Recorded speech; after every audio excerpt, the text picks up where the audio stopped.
I'm always struck by when I hear that someone was shot, stabbed, I get a call to the emergency department, that despite my desire strongly every day to think it's going to be different, it's almost invariably a young man of color that is being stabbed or shot, intentionally, unintentionally, circumstances known, circumstances not known.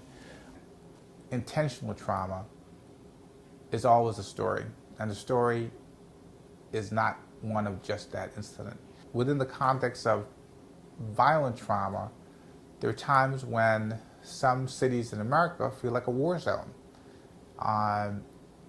where everyone in the community has been affected or knows someone directly who's been affected by violent trauma. And when you have that pervasiveness of knowledge of trauma, it affects whole communities. And so I think police officers have to be very sensitive about how they interface with the victims of trauma.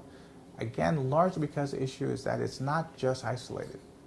It's often in a larger context, and families and communities are dealing with that individual incident in the context of a slew of past incidents, past hurts, past pains. And trying to come to grips with all of that is actually incredibly challenging, and many of us can't even fathom what that may feel like. I am blessed to have 3 boys. I'm challenged every day that when someone sees Trey, we call Selwyn Rogers III, my eldest child, Trey, who loved dearly, incredibly passionately about his salt of the earth. You know, of course, Dad would say this about their eldest child. When the outside world sees Trey, he is African American, cap wearing backward, with a hoodie, bilateral ear piercing. And what do they see? They could have easily seen Trayvon Martin. However, Trayvon Martin got viewed that fateful night when he was shot to death. That fundamental disconnect leads to a disproportionate amount of violence